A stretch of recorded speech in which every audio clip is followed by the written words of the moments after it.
नमस्कार जी, आपका क्या नाम और कहाँ से है? सच साहिब। मेरा नाम संपदा है और मैं मुंबई से आई हूँ, महाराष्ट्र। तो आप इतनी दूर से आए, मुंबई से आए हो, तो हिसार में किस लिए आए हो? मैं सतगुरु संत रामपाल जी महाराज के दर्शन के लिए आई हूँ। तो आप संत रामपाल जी से जुड़े हो, तो आपने कब नाम दीक्षा ली? मैंने 13 अक्टूबर 2019 को नाम दीक्षा ली है। और एक्चुअली मेरी मम्मी ने बहुत पहले नाम दीक्षा ली थी, मई में ली थी। तभी मेरी मम्मी ने अकेले ने नाम दीक्षा दी थी और हम सब उनका विरोध करते थे कि कौन से बाबा से नाम लिया आपने, और वो तो जेल में हैं। तो हमने बहुत उनका विरोध किया। और एक्चुअली मम्मी ने नाम दीक्षा कैसे ली बताती हूँ। मैं बहुत बीमार हुई थी लास्ट फरवरी, और मैं अभी भी बीमार थी, बट अब मैं इतना अच्छा महसूस कर रही हूँ संत रामपाल जी महाराज की वजह से। बहुत अच्छा महसूस कर रही हूँ। मेरी मम्मी ने यूट्यूब पे देखा था, संत रामपाल जी महाराज के इंटरव्यू देखे थे, उससे ही उन्होंने सब उनके सत्संग देखे और वो प्रभावित होकर उन्होंने नाम लिया जाके। और उसके बाद मैं पहले तो मानती नहीं थी, तो उसके बाद क्या हुआ, मेरे को इंजेक्शन्स रोज़ लेना पड़ता था, मेरे को बीमारी थी इसलिए। और मैंने एक बार रोते हुए परमात्मा से अर्ज़ी लगाई कि अगर आप पूर्ण परमात्मा हो, जैसे मेरी मम्मी बोलती है, अगर आप सच में पूर्ण परमात्मा हो, इस धरती पे आए हो, तो मेरे इंजेक्शन बंद करवा लो, फिर मैं आपका नाम ले लूँगी। उसी दिन मैं डॉक्टर के पास गई।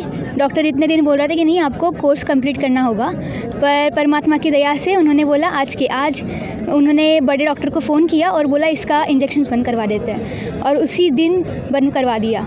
उसके बाद मैंने मम्मी को बोला कि इंग्लिश में बुक लाओ, मुझे हिंदी वगैरह समझ में नहीं आती। तो मम्मी ने बुक ला के दिया, ज्ञान गंगा बुक, और तभी मैंने पढ़ा उनका ज्ञान। मुझे बहुत अच्छा लगा। पहले तो मैं बहुत कन्फ्यूजन में थी कि ये सब क्या है। ये सब ज्ञान सुन के मैं इतना मुझे बहुत दुख हो रहा था कि अगर ये सच है तो हम क्या रहे हैं, हम किस जाल में फंस गए हैं। इसकी वजह से मैं बहुत दुखी भी थी। तो मम्मी ने बोला उनकी सत्संग सुनो। तो पहले मैं तो कहती थी कि मुझे हरियाणवी समझ में नहीं आती है और हिंदी समझ में नहीं आती है, पर मैंने थोड़ा देखने चालू किया। उसके बाद मुझे सब समझ में आया, और उसके बाद मैंने नाम लिया अक्टूबर में। और उसके बाद 8 दिन बाद मुझे इतनी बड़ी गांठ आई थी यहाँ पे राइट साइड पे। पूरा क्या हुआ, एक दिन 8 दिन बाद ही मेरे सपने, मतलब मैं सोई थी बाहर हॉल में और मम्मी बेडरूम में सोई थी। दोनों को सेम टाइम पे हम लोग की नींद खुल गई, और मेरे को ऐसा फील हुआ कि मेरे आसपास कोई तो है और ऐसे कोई तो हाथ फैला रहा है। मैं डर गई और मंत्र चालू किया, जो प्रथम नाम मुझे मिला था। और मम्मी को भी उसी टाइम पे रात को वो अंदर सोई थी, तभी उन्हें भी सेम फीलिंग हुआ। और मम्मी को सुबह आके बता रही है कि ऐसा हुआ। तो हम लोग दोनों डर गए। तो मम्मी ने बोला कि नहीं, परमात्मा हो सकते हैं वो। अगर सच में परमात्मा होंगे तो फिर संत रामपाल जी महाराज होंगे तो तेरी गांठ चली जाएगी। उस दिन के बाद मेरी गांठ छोटी हो गई, और छोटी होने के बाद वो पूरी अभी चली गई है पूरी गांठ बहुत। और मुझे इतना, मतलब मेरे को मानसिक तान भी बहुत था। मुझे हाथ नहीं है, एक हाथ नहीं है, उससे मुझे बहुत ऐसा नीचा थोड़ा महसूस होता था कभी कभी, और कभी कभी अच्छा नहीं लगता था। अभी इतना सब ज्ञान होने के बाद वैसे पूरा मुझे बिल्कुल बुरा नहीं लगता। और मैं इतना, मेरी सोच बहुत बढ़ चुकी है, इतनी बढ़ चुकी है कि अभी मुझे किसी का डर नहीं है, कुछ भी नहीं है। बस सब हम लोग के मेरे डैडी है, वो तंबाकू का व्यसन करते थे। उनका भी तंबाकू छूट गया। उन्होंने इतनी कस्में खाई थी कि छुड़वा दे, पर कुछ नहीं होता था। ये टाइम के बाद उनको भी हम लोग ने सत्संग बताया, हम लोगों ने उनको समझाया, फिर उन्होंने भी लिया नाम दीक्षा, मेरे भाई ने भी ली। और उसके बाद उनका 2-3 दिन में तंबाकू भी छूट गया, और हम लोग का परिवार बहुत खुश है अभी। हम लोग के घर में इतना क्लेश होता था, वो तंबाकू की वजह से भी बहुत ज़्यादा क्लेश होता था घर पे, बहुत झगड़ा होता था। तो वो सब अभी कुछ नहीं है, और परमात्मा की दया से बहुत कुछ लाभ हो रहा है हम लोग के। इसलिए हम यहाँ परमात्मा के दर्शन करने आए। तो आप बता रहे हो आप भक्ति से बहुत सारे लाभ हुए, तो जो आपको देख रहे हैं, कोई दुखी हो या आपकी उम्र के छोटे बच्चे हैं या बड़े हैं, तो उनको आप क्या संदेश देना चाहते हो? मैं अपने दोस्तों को भी हमेशा बोलती हूँ, मैं जब भी उनको बताती हूँ कि मैं संत रामपाल जी महाराज की अभी शिष्या हूँ और मैंने उनसे नाम लिया है, तो वो बोलते कौन से बाबा किधर जाके फंस गई है तू। बोले नहीं, मुझे इतना एक्सपीरियंस, मुझे खुद को एक्सपीरियंस हुआ है। मैं खुद ऐसे बोलती थी कि ये कौन से बाबा है, क्योंकि क्या है ना, ये सब देख के, अभी ये नाच गाना देख के, अभी कितने सारे बाबा नाच गाना करते, क्या करते, ये सब देख के ना, सब पता है अभी ये सब है। बट परमात्मा रामपाल जी महाराज सबसे अलग है, वो परमात्मा जी तो है, वो बाकी बाबा कहोगे ऐसे है ही नहीं, उनका ज्ञान समझो। मैं तो बोलती पहले बोलने से पहले ना उनका ज्ञान समझना चाहिए लोगों को। उनका ज्ञान समझिए, क्या बोलना चाहते हैं वो समझिए, उसके बाद बोलिए आप। तो मैं पूरे यूथ को वही बताना चाहती हूँ कि आप उनका ज्ञान सुनिए, और ये ज्ञान सुनने की ज़रूरत हम लोग की बहुत है। मतलब अभी तुम लोग बोलते हो कि ये सब करने से क्या, हम लोग तो अच्छा कमाएंगे, हम अच्छे से पढ़ाई करेंगे और बड़ा होएंगे। बड़ा होने के बाद ठीक है, क्या उसके बाद क्या तुम लोग को पता है मरने के बाद क्या होने वाला है? आपसे कुछ नहीं पता। हम लोग मुझे भी पता नहीं था पहले कि मरने के बाद होने क्या वाला है, हेवन हेल में जाने वाले, ये सब तो होने वाला है कि नहीं वो भी नहीं पता था मुझे। तो कुछ भी नहीं पता था ये गीता क्या होती है, क्या ये ग्रंथ क्या होता है, उसमें क्या लिखा है, कुछ नहीं पता था।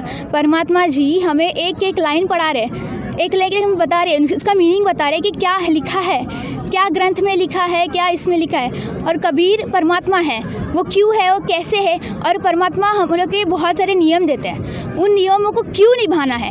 पहले मैं मम्मी को पूछती थी, मम्मी बोलती थी ये सब नहीं करना है, पर मैं जब ये क्यों पूछती थी ना तो क्यों का जवाब उनके पास नहीं था, बस ये नहीं करना है। पर परमात्मा हमारे क्यों का जवाब ही देते हैं, तो उसकी वजह से हम लोग का सब कुछ जो बुरा चीज़ है ना वो छूट जाता है। तो मैं सभी अपने दोस्तों को बोलना चाहती हूँ कि आप उसे उनके ज्ञान को पढ़ें, उनको समझें, उनके सत्संग देखें और फिर निर्णय कीजिए कि क्या करना है आपको। और ये बहुत ज़रूरी है आपके लिए, ये सभी के लिए, बूढ़े हो बच्चे हो सबके लिए ही ज़रूरत है। पूरा हिंदुस्तान, पूरा भारतवर्ष इसको अपनाना चाहिए। ये सब जो हम लोग कर रहे हैं ना, जो भक्ति कर रहे हैं, जो भी जितना भी कर रहे हैं, मेरी नाना जी और नानी जी, वो बचपन से उनके साथ रहती थी, तो वो बचपन से ही बहुत भक्ति करते थे, बट उनकी भक्ति गलत थी। उनको इतना भक्ति करने के बाद भी इतना पीड़ा होती थी उनको। मेरी नानी जी को तो कैंसर हो चुका है, फिर टीबी हो चुका है, और सब बहुत परेशान होती थी, इतनी भक्ति करती थी। पर क्यों ऐसा होता था, क्यों? परमात्मा क्या इतना, अभी तुम लोग ही सोचो कि परमात्मा, अगर ये सृष्टि परमात्मा ने बनाई है, अब हम लोग बोलते हैं कि परमात्मा बहुत दयालु होते हैं, परमात्मा बहुत काइंड होते हैं, ऐसे बोलते हैं। तो परमात्मा ने सिर्फ ये सब क्रिएचर्स क्यों बनाए, ये सब दुख क्यों दिया हम लोग को? ये दुख ही नहीं देते तो कुछ नहीं होता ना। क्यों सोचो ये सृष्टि क्या है, इसका क्या है ना। अगर तुम लोग ये सोचोगे ना, फिर आगे कैसे बढ़ना है, हम लोग के साथ क्या होने वाला है, हम लोग कैसे आगे ये करेंगे, हम लोग कैसे मतलब ये होंगे, तो वो समझ में आएगा। तो मैं यही कहना चाहती हूँ कि आप ये देखो, ये बहुत लेजिट है, ये लेजिट ज्ञान है। आपको ये पूरा ज्ञान हमको समझना पड़ेगा पहले, और उसके बाद ही आप समझ पाएंगे कि आगे ये होता क्या है और कैसे हो जाए। फिर आगे आप अच्छे से आपकी जो लाइफ है आगे की, वो बहुत अच्छे से हम लोग भी जा सकते हो, और आगे उसके आगे भी आपको कोई दिक्कत नहीं होगी। संत रामपाल जी महाराज से कैसे नाम दीक्षा ले सकते हैं? हाँ, संत रामपाल जी महाराज से नाम दीक्षा लेनी है तो जो साधना चैनल पे कार्यक्रम आता है उनका 7:30 से लेके 8:30 बजे तक, उस पर एक लाइन नीचे लाइन चलती है, उस पर फ़ोन नंबर तो उस पर फ़ोन कर दीजिए, या फिर उनकी वेबसाइट भी है www.jagatgururampaji.org, उस पर, या फिर आप उस पर फ्री में ज्ञान गंगा बुक भी मंगवा सकते हैं, और वहाँ से नाम दीक्षा ले सकते हैं। धन्यवाद। अच्छा साहब।